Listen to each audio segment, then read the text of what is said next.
Selamat bertemu kembali di mata kuliah Manajemen Keuangan. Uh, Hari ini kita akan membahas mengenai manajemen kas. Ya, apa itu manajemen kas? Ya, beberapa minggu sebelumnya kita sudah membahas mengenai manajemen persediaan, kemudian manajemen piutang. Ya, nah sekarang kita akan membahas sesuatu di mana yang sangat penting di dalam suatu perusahaan, yaitu yang disebut dengan manajemen kas. Kenapa manajemen kas ini penting? Karena ini adalah semacam urat nadi di dalam perusahaan, di mana uang kas itu adalah sesuatu yang sangat liquid di dalam suatu perusahaan. Sehingga apabila kita akan memanage suatu kas, itu berarti kita memanage yang disebut dengan sangat-sangat krusial yang ada di dalam perusahaan. Oke, kita masuk ke dalam apa itu pengertian dari kas sendiri, ya. Kas itu adalah suatu nilai uang, ya, yang sifatnya kontan, ya.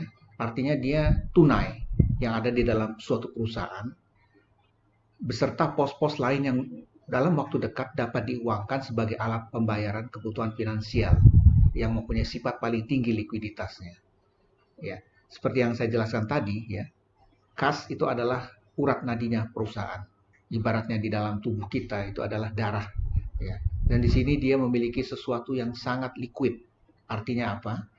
Karena saking liquidnya, yang disebut dengan kas itu adalah memiliki nilai yang penting di dalam suatu perusahaan. Karena dia adalah alat bantu dalam suatu kebutuhan finansial perusahaan. Ya, artinya pada saat tertentu kas itu akan digunakan oleh perusahaan untuk melakukan pembayaran apapun. Ya, artinya ada pos-pos di dalam perusahaan yang nanti akan dilakukan dalam bentuk uang. Nah, inilah pentingnya yang disebut dengan kas. Kas meliputi uang tunai, ya, baik dia uang kertas atau uang logam, ya, ataupun kalau dalam bentuk cek, ya, itu ada namanya giro, ya, ataupun ada deposito, ya, atau kalau kita sebut juga dengan cash in hand kalau di dalam suatu perusahaan, ya, yang ada di dalam bank itu juga akan kita anggap sebagai uang kas. Nah, disinilah pengertian yang disebut dengan uang kas itu apa. Nah, kemudian apa sebenarnya kita harus menahan yang namanya kas tersebut, atau di sini disebut dengan motif penahanan uang kas, motif penahanan kas. Nah, menurut John Maynard Keynes, ya, itu ada 3 motif, ya. Pertama adalah motif transaksi atau transactional motif, ya. Kenapa? Karena uang kas dipakai untuk transaksi, ya, antara pembeli dan penjual, ya, untuk membayar apapun, ya, apakah membayar upah tenaga kerja, membeli bahan baku kalau di pabrik, ya, membayar biaya listrik dan lain sebagainya.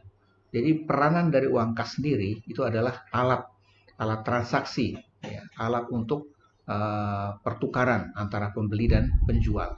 Nah, ini yang pertama, motif dari penahanan uang kas. Kemudian yang kedua adalah motif berjaga-jaga, ya, atau kita kenal dengan precautionary motif, ya. Di sini fungsi dari uang kas itu adalah menjaga terhadap sesuatu yang tidak pasti di masa yang akan datang, ya, atau sesuatu yang tidak, kalau bahasa Inggrisnya uncertainty, ya, kita tidak tahu, ya, ke depan 2 tahun ke depan akan seperti apa, ya, seperti kita alami di tahun 2020-2021 ini, kita mengalami yang namanya pandemi COVID-19. Di sini kita tidak akan mengetahui bahwa itu akan terjadi di tahun itu, ya.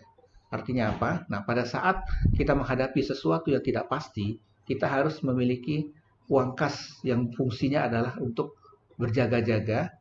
Takutnya kita akan mengalami yang tidak enak di dalam kehidupan ini.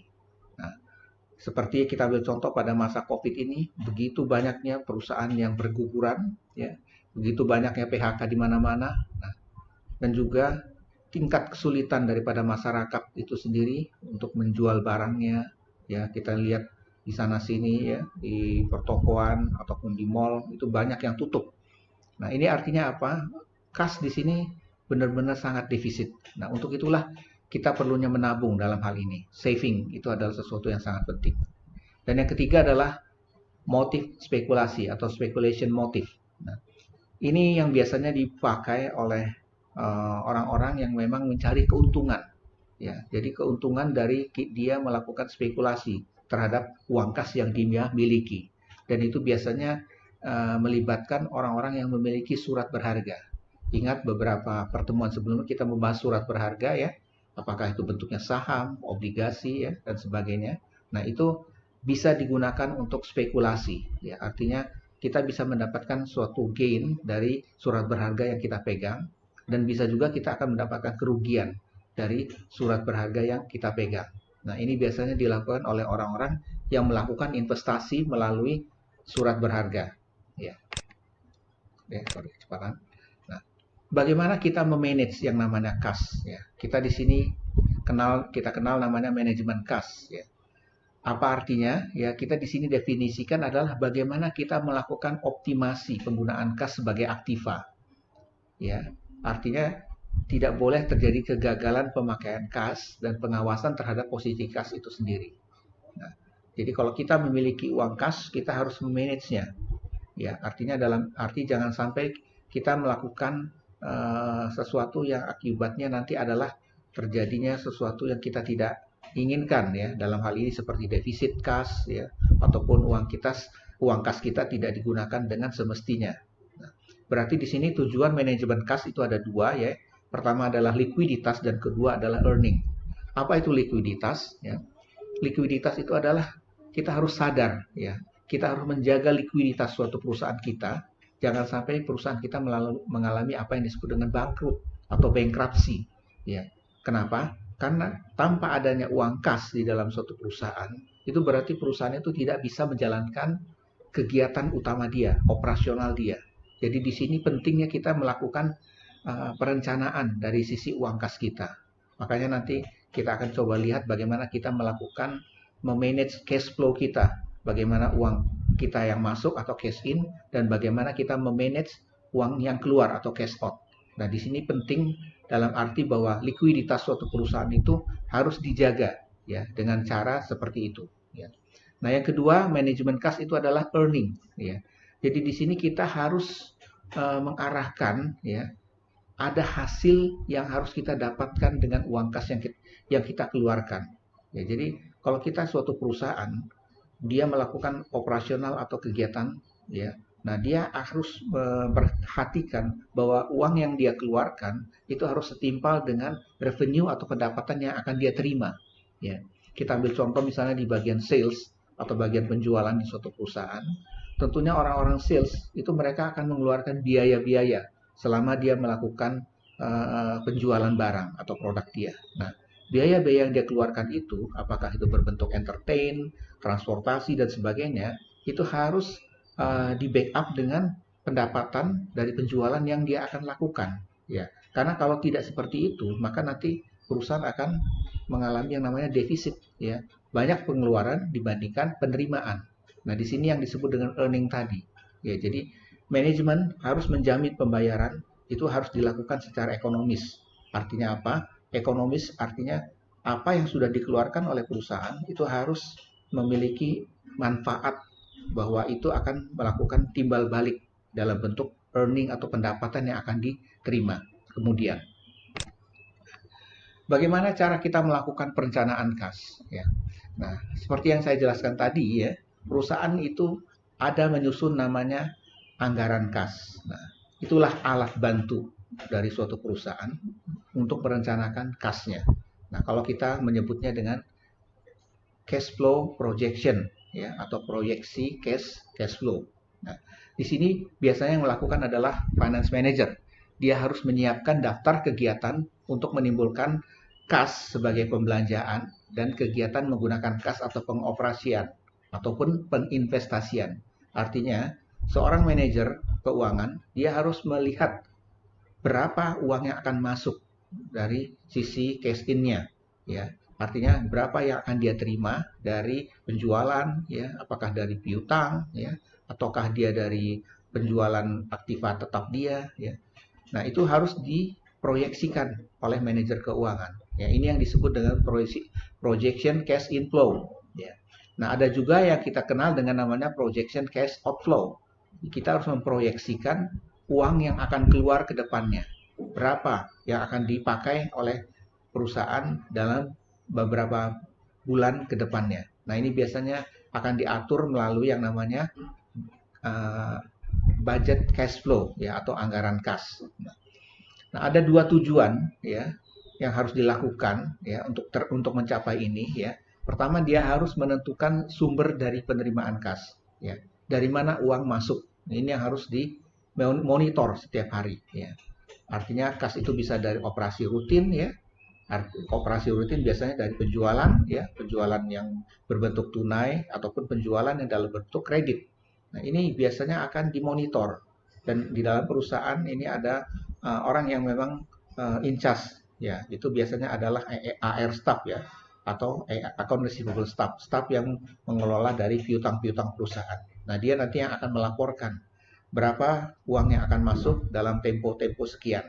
Nah, atau juga kas itu diterima dari pelunasan utang jangka panjang ya.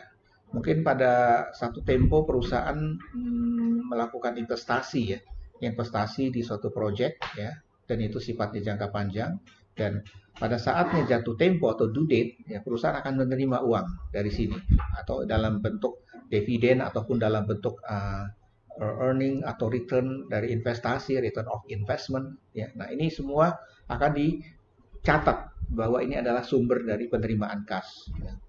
Atau juga bisa jadi dari si owner atau pemiliknya ya. Pemilik biasanya akan menginvestasikan uangnya dengan tujuan agar perusahaan bisa berkembang lebih baik dan juga bisa untuk ekspansi perusahaan ya. Ini biasanya dilakukan oleh pemilik. Nah, yang seperti saya jelaskan tadi, uang masuk itu juga bisa dari penjualan fixed asset atau aktiva tetap. Mungkin perusahaan ada memiliki mesin-mesin yang idle, yang tidak digunakan, kemudian ingin dijual. Nah, itu juga bisa menghasilkan uang kas. Ya. Ada juga perusahaan mengalokasikan dana dari penjualan aset-aset yang memang tidak berguna lagi, ya, dan itu juga akan menghasilkan uang kas. Ya. Dalam hal ini kita sebut dengan cash inflow. Nah, mengeluarkan obligasi, ya, obligasi juga adalah suatu investasi di mana sifatnya berjangka panjang, dan itu juga akan mendapatkan return on investment dari obligasi tersebut. Nah, pada satu titik kita akan mendapatkan income dari obligasi yang kita keluarkan. Ya. Nah, itu yang pertama. Ya. Kedua adalah bagaimana kita menentukan rencana penggunaan kas. Ya. Artinya kita harus melakukan proyeksi cash outflow kita. Ya. Nah, artinya pada suatu saat kita harus menganggarkan kapan kita akan membayar dividen misalnya ya. Dividen itu adalah penerimaan pemegang saham ya. Penerimaan pemegang saham yang dilakukan biasanya di akhir tahun. Nah, itu dalam arti kalau perusahaan mendapatkan profit ya. Nah, ada juga kita harus membayarkan utang jangka panjang kita ya. Siapa tahu kita di dalam menjalankan usaha kita melakukan pinjaman melalui bank ya, dan bank biasanya akan memberikan jatuh tempo pembayaran untuk prinsipal, artinya uang pokok yang harus kita bayar ya. Kalau misalnya saya ambil contoh, kita melakukan pinjaman bank dalam waktu misalnya 5 tahun ya. Nah, pada saat di tahun kelima kita harus membayar pokok uang dari yang kita pinjam tersebut. Nah, ini harus kita anggarkan karena biasanya nilainya besar, dan ini jangan sampai mempengaruhi cash flow perusahaan. Termasuk pembelian aktiva tetap.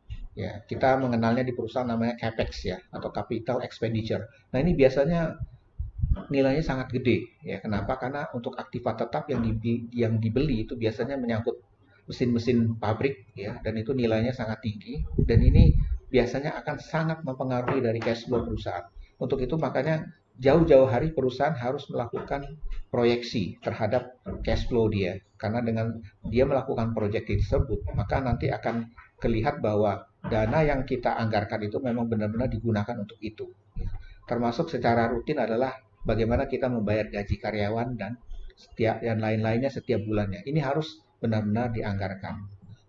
Nah, dengan dua hal tadi, itu manajemen dapat mengetahui seberapa besar kas yang dibutuhkan atau seberapa besar kas yang nganggur. Ya, karena nanti dia akan melihat ada uang-uang yang memang nanti berlebih, ya, dan itu nanti akan diapakan uang tersebut. Apakah dia diinvestasikan, ya, bisa dalam bentuk deposito, ataukah di dalam bentuk saham-saham. Nah, ini nanti akan diputuskan oleh manajer keuangan. Nah, ini adalah ringkasan dari sumber kas ya. Pertama adalah hasil dari penjualan tunai ya, ataupun penjualan secara kredit ya, kita kenal dengan namanya penerimaan piutang ya. Nah, atau juga penjualan aktiva tetap ya, penjualan atau emisi saham, atau adanya penambahan modal dari owner atau pemilik. Nah, kemudian ada pengeluaran tanda bukti hutang atau wesel, hutang obligasi, hutang bank dan lain-lain ya. Kemudian ada penerimaan di luar usaha perusahaan ya, misalnya dari bunga. Nah, ini biasanya harus kita catat sebagai sumber penerimaan kas. Atau penerimaan kas dari sewa, bunga atau dividen, hadiah atau restitusi pajak dari periode sebelumnya. Nah, ini juga sumber kas yang kadang-kadang kita tidak sadari ya. Mungkin kita memiliki bangunan yang kita sewakan, kemudian kita bisa mendapatkan pendapatan ya, termasuk bunga atau dividen ya, itu juga bisa kita terima ya dengan adanya kita memiliki properti yang kita sewakan ya. Hadiah itu pun juga bisa mendapatkan kas dari sisi hadiah. Nah, restitusi pajak ya, kita mungkin melakukan restitusi ya. Restitusi itu adalah penarikan dari pajak penjualan kita yang berlebih. Nah, ini bisa kita tarik dari kantor pajak sehingga kita bisa mendapatkan uang kas dari situ. Nah, ini adalah sumber-sumber kas ya. Nah, untuk penggunaan kas ya, seperti yang saya jelaskan tadi bisa macam-macam ya. Yang utamanya adalah biaya produksi ya, kalau pabrik ya adalah ada BBB, ini biaya bahan baku ya, BTK biaya tenaga kerja, BOP biaya operasional perusahaan. Nah, ini penggunaan kas yang biasanya sifatnya secara rutin ya. Kemudian ada pembelian saham atau obligasi sebagai investasi jangka pendek atau jangka panjang ya, seperti saya jelaskan tadi, perusahaan itu bisa mengalokasikan uang dana itu untuk membeli obligasi atau saham. Ini yang kita kenal dengan surat berharga. Nah, kenapa? Karena dengan membeli surat berharga, dengan memegang surat berharga, perusahaan bisa mendapatkan dividen ya. Dan ini adalah yang disebut dengan keuntungan. Tapi kita harus mengalokasikan dulu awalnya adalah berapa harga dari saham dan obligasi yang kita beli tersebut. Jangan sampai nanti mempengaruhi dari pemakaian kas harian. Termasuk pembelian aktiva tetap yang saya jelaskan tadi, ini adalah capex ya. Itu biasanya sifatnya nilainya dan tinggi, dan ini harus dialokasikan setiap tahun oleh perusahaan ya, karena ini menyangkut investasi perusahaan dalam jangka panjang ya. Kemudian bisa juga melalui pembelian kembali saham yang beredar ya, artinya ada saham yang memang ada dimiliki oleh masyarakat, kemudian si pemilik ingin menarik saham itu kembali menjadi miliknya, ownernya, sehingga dibutuhkan uang kas untuk membayar itu kepada masyarakat yang membeli. Dan penggunaannya juga bisa pengambilan kas dari perusahaan oleh pemilik yang kita kenal dengan prive ya. Kadang-kadang pemilik juga ingin memakai beberapa uangnya apakah untuk kepentingan pribadi atau kepentingan lain. Nah, ini kita kenal sebagai penggunaan ya. Dan yang penting adalah pembayaran hutang jangka pendek dan jangka panjang. Nah, ini adalah sangat penting ya, karena biasanya perusahaan melakukan kegiatan usahanya dibantu dengan pinjaman ya. Jadi harus ada hutang yang dibayarkan ya. Hal lain adalah pembayaran sewa, bunga, pajak, dan lain-lain. Ya, ini penting ya. Kalau misalnya perusahaan itu ada di suatu lokasi dan memiliki tempat yang strategis, tentu sewanya mahal di situ. Nah, ini harus dialokasikan, apakah dalam bentuk bulanan ataukah tahunan, yaitu tergantung bagaimana negosiasi antara landlord, si pemilik tempat, dengan si perusahaan yang menyewa tersebut. Ya. Dalam hal ini bunga dan pajak itu juga akan dibayarkan oleh perusahaan, karena ini menyangkut dari sisi perusahaan sebagai badan usaha yang harus memiliki pembayaran pajak ya. Artinya pajak itu adalah suatu kewajiban dari perusahaan untuk membayarnya. Nah, ini harus dialokasikan setiap bulannya ya. Apakah itu PPh 21 untuk gaji karyawan, apakah PPh 2 untuk pajak impor ya, PPh 23 untuk jasa-jasa dan sebagainya dan sebagainya. Kemudian pembelian barang dagang dengan tunai secara cash itu pasti menggunakan uang cash ya.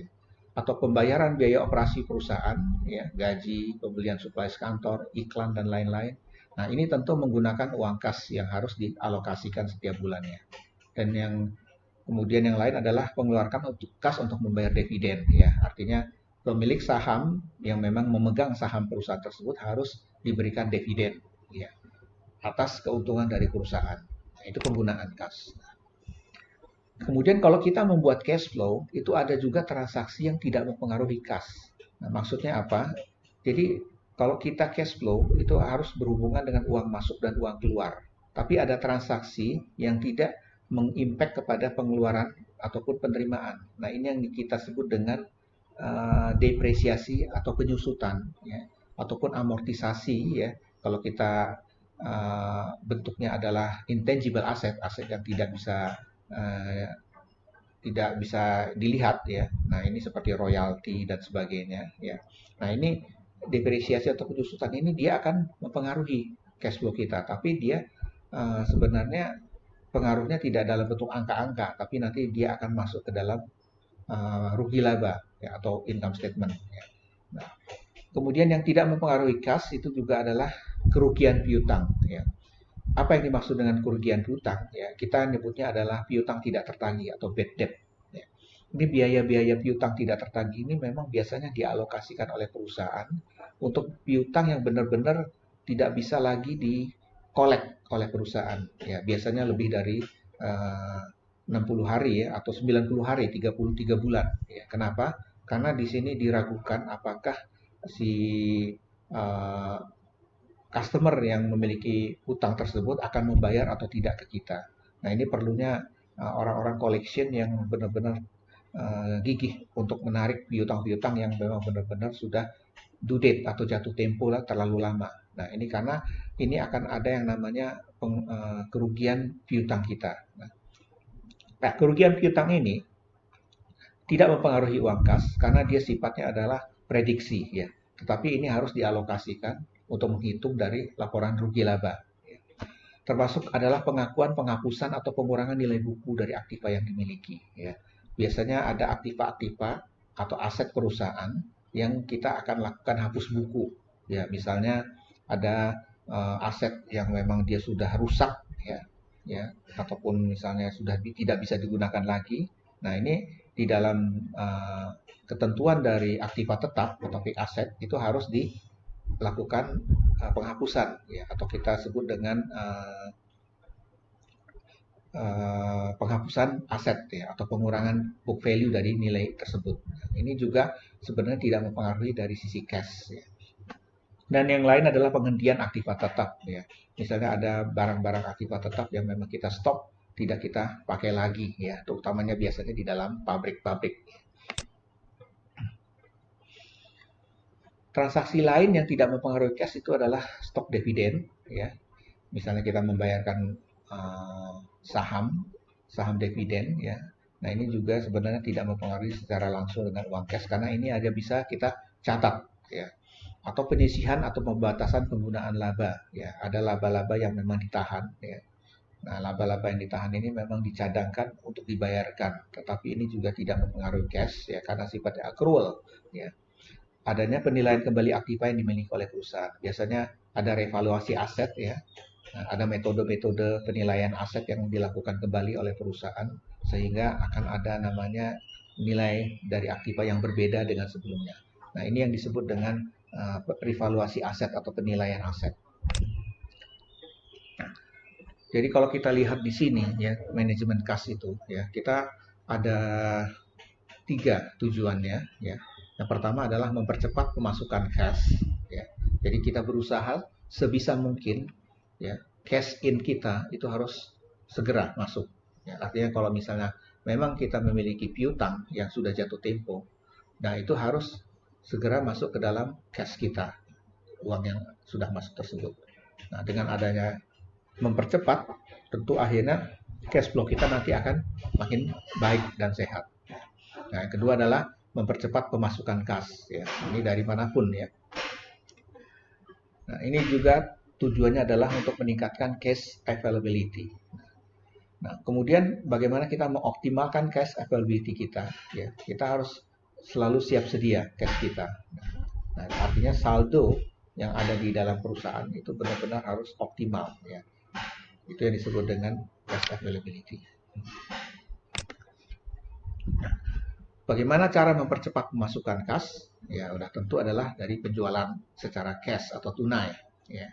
Nah, biasanya kalau kita menjual barang ya yang kita sebut dengan sistem COD, cash on delivery, nah itu biasanya lebih cepat uang masuk dibanding kalau kita menjual secara kredit ya, karena ada tempo yang harus dibayarkan, dan tempo itu yang dia mempengaruhi dari pemasukan uang kas kita. Ataupun kita melakukan yang namanya cash discount ya, biasanya di perusahaan-perusahaan retail ya, mereka sering melakukan sale atau yang kita sebut dengan diskon. Nah, ini tujuannya apa? Dengan dia memberikan potongan cash diskon tadi, berarti si customer berusaha membayar karena uang yang dikeluarkan mungkin akan lebih sedikit. Nah, ini tujuannya adalah mempercepat pemasukan uang kas. Nah, ada lagi desentralisasi pusat penerimaan pembayaran. Ya, nah ini biasanya kalau sistem pembayaran secara terpusat itu biasanya uang kas juga akan lebih cepat masuknya. Atau disebut juga dengan kita kenal namanya lockbox system ya, sistem yang di dalam suatu kotak tertutup. Nah, kalau memperlambat pengeluaran kas, ya ini juga sebenarnya adalah salah satu cara ya bagaimana kita memanage cash flow kita. Ya, artinya kalau kita membayar kepada supplier, usahakan kita minta tempo yang lebih lama, lebih panjang. Ya, kenapa? Dengan kita memberikan tempo yang lebih panjang, ya kita tentu tidak akan serta-merta mengeluarkan uang kas kita segera. Ya, siapa tahu penggunaan uang kasnya bisa diprioritaskan untuk yang lain. Nah, makanya kalau kita membeli ya usahakan dengan cara kredit. Karena kalau kita membeli dengan kredit, kita tentu akan ada tempo pembayaran ya atau due date-nya. Nah, due date inilah yang bisa dinegosiasikan dengan supplier. Yang kedua, memanfaatkan float. Nah, float di sini misalnya adalah tingkat suku bunga yang rata ya. Kenapa? Dengan suku bunga yang merata dan tidak tinggi, kita juga berusaha agar supaya uang kas yang kita keluarkan itu juga tidak terlalu besar. Atau menggunakan sistem cash bond atau draft. Nah, ini sebenarnya tujuannya adalah biasanya untuk karyawan ya. Biasanya kalau yang karyawan melakukan cash bond, tentu pada saat akhir bulan uang gaji yang dia terima nanti akan berkurang seiring dengan cash bond yang sudah diterima di awalnya. Ya. Nah, atau pembayaran secara sentral. Nah, ini biasanya di perusahaan-perusahaan besar ada namanya purchasing department ya. Dia melakukan pembelian barang dalam satu departemen ya, dikelola oleh satu departemen yang terpusat, sehingga supplier yang akan bernegosiasi kepada departemen pembelian ini itu nanti bisa ditekan untuk harga-harga barangnya ya, dengan cara kita minta diskon ya, dan juga kita bisa membelinya dengan partai besar sehingga mendapatkan diskon yang besar, ataupun juga supplier juga bisa memberikan tempo pembayaran yang lebih lama. Nah, ini juga impact dari pembayaran secara sentral atau terpusat. Cek dibayar pada hari tertentu. Nah, ini juga penting ya. Kenapa? Karena dengan kita memberikan due date cek cair pada tanggal sekian, kita juga bisa mengalokasikan apakah pada tanggal itu kita memang ada uang atau tidak di bank kita, sehingga kita bisa memanage ya, bahwa cek yang udah dicairkan itu benar-benar tepat waktu dengan uang masuk yang kita terima. Nah, itu yang disebut dengan memperlambat pengeluaran kas. Ya. Nah, faktor apa yang mempengaruhi besar kecilnya persediaan kas? Ya. Ya. Nah, ini yang pertama adalah perimbangan antara cash inflow dan cash outflow. Ya, artinya seorang manajer keuangan harus membuat antara uang masuk dan uang keluar itu harus seimbang. Ya, sehingga tidak terjadi yang namanya defisit ataupun yang namanya kelebihan uang. Nah, jadi sinilah perlunya kita melihat apa saja sebenarnya yang bisa mempengaruhi itu. Terus penyimpangan terhadap aliran kas yang diperkirakan. Nah, pada saat kita melakukan perimbangan tadi, tentu kita akan melihat ada nggak di sini pengeluaran yang memang benar-benar membuat keseimbangan terganggu. Nah, di sini harus kita prediksi dari jauh-jauh hari sehingga kita juga bisa langsung melakukan kontra dengan melakukan cash inflow segera. Ya. Dan adanya hubungan finansial yang baik dengan bank-bank. Nah, artinya kalau kita melakukan kerjasama dengan bank, utamanya bank yang memberikan pinjaman, tentu kita akan bisa bernegosiasi ya pada saat jatuh tempo, apakah kita bisa melakukan semacam reschedule terhadap bunga yang memang sudah harus kita bayarkan saat itu, ataukah kita bisa melakukan negosiasi untuk tingkat bunganya, ya artinya kita minta tingkat bunga yang lebih baik daripada yang kemarin gitu. Nah, ini yang penting yang perlu dilakukan, ya. Yang utamanya adalah penganggaran kas, ya, atau kita kenal dengan cash projection tadi, ya. Sekarang kita masuk ke dalam perhitungan, ya. Jadi kita coba melihat manfaat pokok jumlah kas yang memadai, ya. Nah, yang pertama kita dapat memanfaatkan potongan harga dalam pembelian barang, ya. Kadang kita suka melihat ada pembelian barang, ya.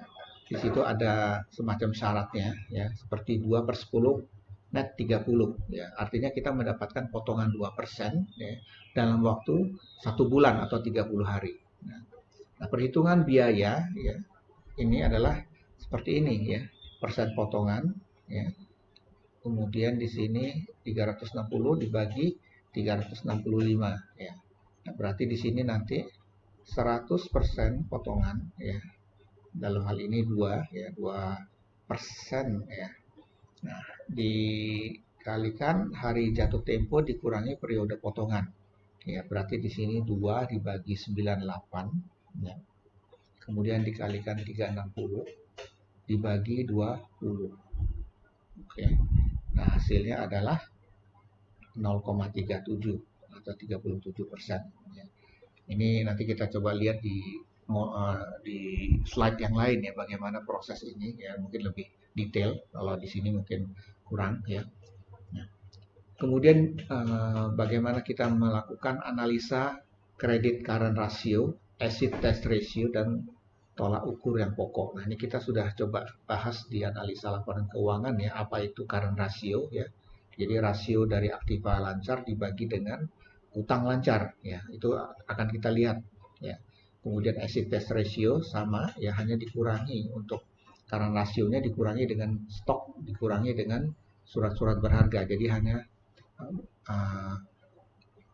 kas dan piutang, ya. Nah, yang ketiga adalah mengambil peluang bisnis waktu-waktu. Jadi untuk menanggulangi keadaan darurat, pemogokan, kebakaran, kekeringan, dan serangan dari pesaing melalui program kampanye pemasaran. Nah, jadi dengan adanya ini kita juga bisa melakukan antisipasi, ya. Nah, sekarang kita membahas mengenai safety level of cash balance. Ya, apa itu yang dimaksud safety level? Ya. Jadi di dalam suatu perusahaan itu harus ada titik di mana uang kas yang ada di dalam saldo perusahaan itu harus dalam keadaan yang aman, atau kita sebut dengan saldo kas minimum, ya. Jadi perusahaan itu harus memiliki saldo kas minimum untuk melindungi perusahaan dari resiko kesalahan, ya. Karena dengan adanya saldo level of cash balance tadi, ya, itu kita juga akan tahu kapan pada saat itu kita bisa mengeluarkan uang, dan kapan pada saat itu kita juga bisa menyimpan uang kita, ya, dengan adanya tingkat yang aman dari saldo uang kas kita, ya. Di situ kita juga akan bisa memanage, ya, seberapa besar yang harus kita simpan di dalam perusahaan. Ya. Nah, ini rumus safety level cash balance itu adalah jumlah hari yang diinginkan dikali rata-rata harian, ya, kemudian dikali pengeluaran kas kita. Nah, ini ada contohnya seperti ini, ya. Contoh satu kita lihat di sini, perusahaan Gatot Kaca menetapkan bahwa safety level cash harus cukup untuk menutup pengeluaran selama 7 hari. Ya. Nah, jadi perusahaan ini dia menentukan bahwa uang kas yang minimal ada di dalam seminggu, ya, yaitu berapa. Nah, di sini dia lihat ada pengeluaran kas rata-rata sehari jumlahnya adalah 600.000. Berarti safety level cash balance adalah 7 dikali 600.000. Ya, berarti dia harus ada uang cash minimum 4.200.000. Ya, ini yang disebut dengan safety level. Nah, yang contoh kedua, ya, di sini selama 3 hari puncak dalam bulan Agustus, pengeluaran kas perusahaan Gatot Kaca berturut-turut adalah 750.000, 800.000, kemudian 850.000. Nah, ini rata-rata pengeluaran kasnya kalau kita jumlahkan di sini adalah 800.000. Nah, bila mana jumlah hari yang diinginkan pada periode puncak adalah 5 hari, ya, maka safety level cash balance dari perusahaan tadi pada periode puncaknya adalah berarti 5 dikali 800.000 atau safety balance perusahaannya adalah 4 juta. Nah, ini cara menghitungnya ya. Nah, kemudian ada lagi cara yang disebut dengan model Baumol namanya. Jadi menentukan saldo kas optimal dengan cara metode Baumol. Nah, ini di sini ada namanya rumusnya ya. Itu ada namanya biaya simpan, ada namanya biaya transaksi ya. Nah, ini yang disebut dengan biaya total ya. Nah, berarti jumlahnya adalah biaya total sama dengan biaya simpan ditambah biaya transaksi ya. Atau di sini dikenal dengan TC ya, total cost ya. Ini adalah rumusnya C dibagi 2 kali I ditambah T dibagi C dikali B. Atau di sini C itu adalah 2 dikali B dikali T ya dibagi I pangkat 1/2. Nah, C di sini adalah saldo cost optimal yang akan kita cari. Kemudian I ini adalah tingkat bunga ya. Kemudian T ya, itu adalah total kebutuhan kas dalam satu periode ya. Kemudian B adalah biaya order kas.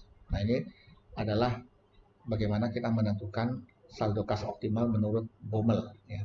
Nah, ini coba kita lihat ya. Ada suatu contoh di sini ya.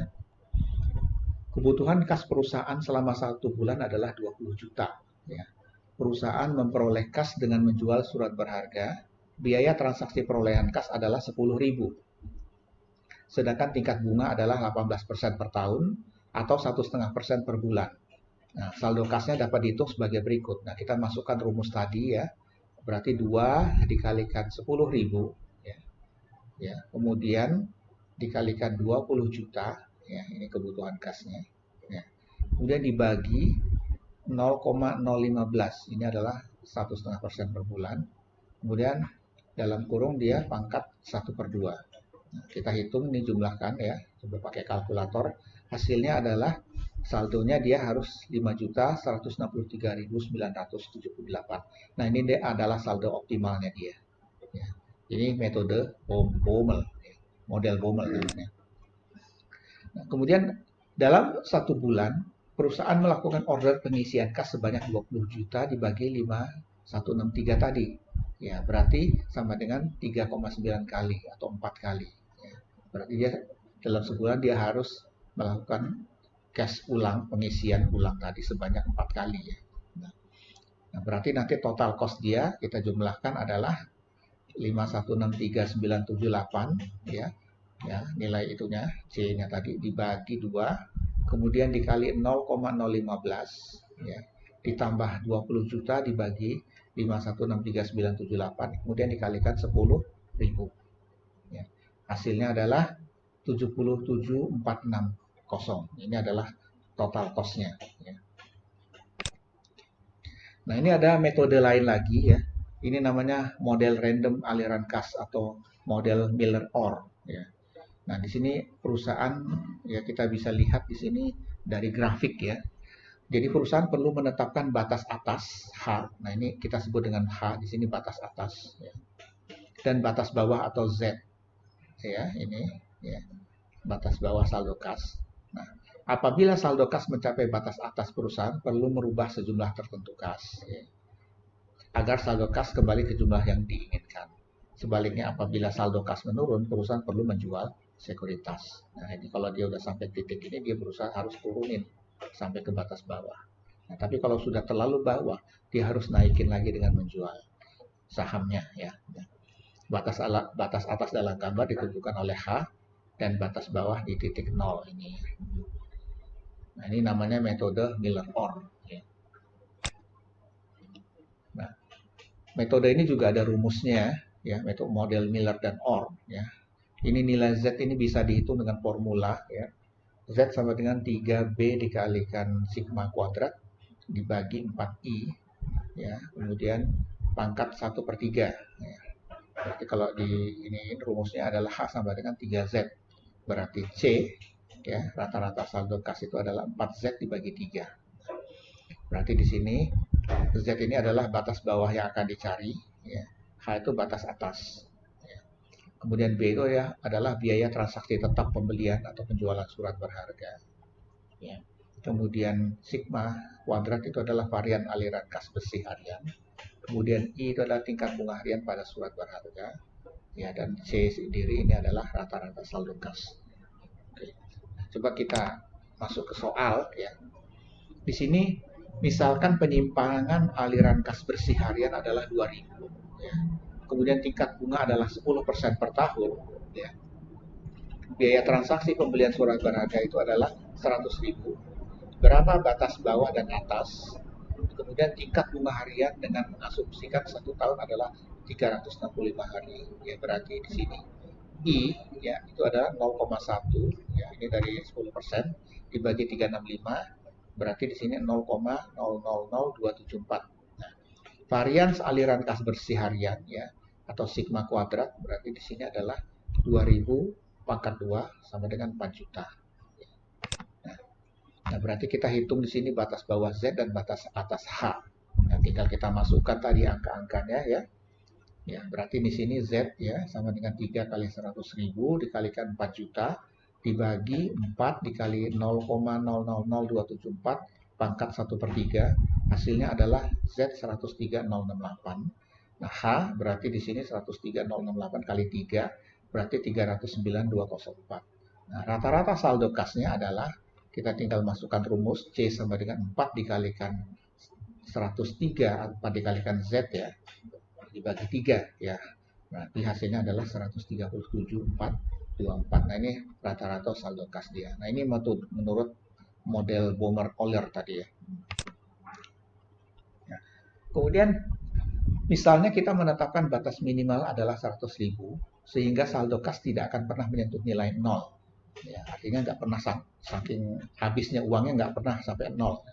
Berarti nilai Z dan H dan C-nya adalah berapa? Nah, kita tinggal masukkan aja angka-angka tadi ditambah 100.000 sebagai batas ininya minimal.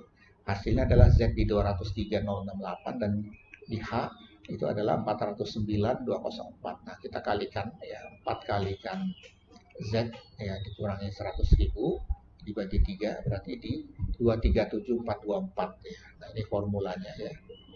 Z sama dengan 3B sigma kuadrat dibagi 4 dikali 1/3 ditambah L. Nah, itu adalah rumus Boole.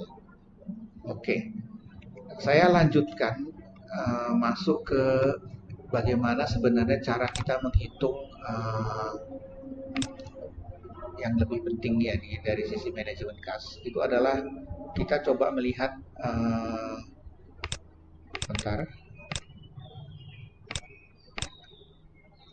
budget kas, ya, sebentar. Nah, jadi kan saya sudah menceritakan tadi dari awal mengenai yang disebut dengan cash projection atau cash budgeting, ya, budget kas. Nah, ini sebenarnya ada satu cara, ya, adalah untuk mengestimasi posisi kas, ya, yang akan datang itu seperti apa. Nah, jadi dari awal kita harus menyusun ini, ya, sehingga kita juga bisa memprediksi perusahaan itu akan defisit kapan ataupun surplus kapan. Nah, dan itu akan dilakukan manajemen terhadap kas kita. Nah, nanti di sini kita seperti yang tadi sudah dijelaskan, ya, kita harus melakukan estimasi penerimaannya dulu apa, kemudian estimasi pengeluarannya itu apa, ya. Nah, baru nanti di sini budget kas ini mengetahui posisi kas sebagai hasil dari rencana operasi perusahaan, kemudian juga bisa mengetahui surplus atau defisit kas, kemudian besarnya dana beserta saat kapan dana itu dibutuhkan, ya, dan saat kapan kredit itu harus dibayar kembali. Nah, ini perlunya di sini kita melakukan ini. Nah, untuk menyusunnya seperti apa? Ya, pertama kita harus menyusun estimasi penerimaan dan pengeluaran menurut rencana operasi perusahaan. Jadi dari awal kita harus bisa memprediksi berapa kita akan terima, kemudian berapa kita akan mengeluarkan kas kita. Nah, setelah itu kita menyusun estimasi kebutuhan dana atau kredit dari bank atau sumber lain yang diperlukan untuk menutup defisit kas. Jadi kalau kita sudah tahu kita akan defisit, kita harus berusaha mencari dari mana kita akan menutup defisit tersebut. Apakah dengan melakukan pinjaman, ya, ataukah dari sumber-sumber lain. Nah, ini yang disebut dengan menyusun estimasi, ya, karena operasi perusahaan, ya, itu biasanya bersangkutan dengan hal-hal yang disebut dengan pembayaran-pembayaran. Kemudian setelah itu kita menyusun estimasi penerimaan dan pengeluaran secara keseluruhan, ya, setelah adanya transaksi finansial. Jadi kita setelah melakukan itu kita susun secara total. Nah, ini contoh ya bagaimana kita melakukan projection cash flow kita ya. Di sini ada budget penerimaan dan pengeluaran untuk perusahaan X ya. Ini adalah untuk 6 bulan pertama di tahun 2008. Jadi kita akan lakukan ya, di tahun itu ya dari mulai Januari sampai Juni 6 bulan. Di sini kita lihat estimasi penerimaan ya. Nah, ini kita lihat dari mana aja uang masuk. Nah, ini hasil penjualan tunai ya. Kita misalnya melakukan penjualan barang secara cash ya, kita bisa langsung masukkan di sini. Januari kita dapat 400 ya, ribu, kemudian Februari, Maret, April dan seterusnya ya. Nah, kemudian kita penjualan secara kredit ya, itu juga kita akan lakukan. Nah, di situ kita akan memprediksi ya, misalnya di bulan Januari ada penjualan yang secara kredit akan jatuh tempo. Nah, nilainya adalah sekitar 400. Nah, kita harus catat di sini. Di Januari 400, Februari ada 500 yang jatuh tempo ya, Maret, April dan Juni sampai Juni. Kemudian juga kita prediksi ada penerimaan lain-lain. Mungkin bukan dari sini ya, tapi dari sumber-sumber lain. Entah kita misalnya menjual aset kita, atau kita mendapatkan interest atau bunga dari pinjaman yang kita berikan. Nah, ini kita masukkan di dalam ini. Nah, ini kita akan total berapa kita mendapatkan penerimaan ya mulai dari Januari sampai Juni ya. Sini bisa kalian jumlahkan ya. Dari atas ke bawah jumlahkan ya. Hasilnya adalah seperti ini. Nah, kemudian kita lakukan estimasi pengeluaran. Ya, pengeluaran kita apa saja? Ya, misalnya ini kita ambil contoh adalah perusahaan manufacturing atau produksi. Ya, di sini pasti ada namanya pembelian bahan baku. Ya, misalnya untuk bahan mentah ya, untuk memproduksi berapa jumlahnya. Nah, ini kita harus rincikan di dalam sini ya, di tiap bulan. Nah, ini yang bisa tahu hal-hal ini biasanya adalah bagian produksi karena dia yang melakukannya ya. Nah, termasuk pembayaran upah ya, ini orang HRD akan merinci berapa pembayaran gaji kepada karyawan. Kita masukkan di sini angka-angkanya. Penjualan, nah biaya penjualan ini biasanya orang-orang sales dan marketing yang mereka biasanya melakukan entertain, transportasi ya, ataupun biaya komisi dan sebagainya, masukkan ke dalam tabel ini. Nah, biaya administrasi dan umum ini adalah biaya overhead perusahaan ya, termasuk listrik, gaji ya, dan sebagainya ada di sini ya. Nah, yang tak lupa adalah pembayaran pajak. Nah, biasanya di bulan Maret ya. Nah, nanti kita jumlahkan dari atas ke bawah berapa jumlah pengeluaran, berapa dari mulai Januari, Februari, Maret sampai Juni ya. Baru nanti kita akan lihat di bulan Januari rupanya ada terjadi defisit 400. Ya, kenapa? Penerimaannya kurang dari pengeluaran. Nah, di Februari kita ada defisit juga. Kenapa? Ini berarti penerimaannya kurang dari pengeluaran. Kemudian Maret kita ada surplus 200, April ada surplus 500, dan sampai Juni juga kita masih surplus. Nah, berarti ya harus diperhitungkan oleh manajemen di 2 bulan ini. Ya, bagaimana cara menutup defisit ini? Ya, apakah dengan melakukan pinjaman, ataukah dengan hal-hal yang lainnya? Ya, itu yang disebut dengan cash projection.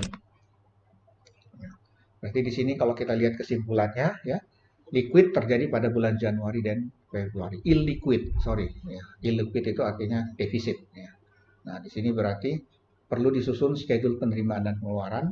Ya. Estimasi saldo kas bulan Desember adalah 100.000. Ya. Kemudian persediaan besi kas yang ditetapkan adalah 50.000. Kemudian ini informasi ya, bukan ini. Nah, ini pinjaman dari bank, ya, diterima awal bulan dan pembayaran bunga akhir bulan, pembayaran kembali utang, bunga 2% per bulan.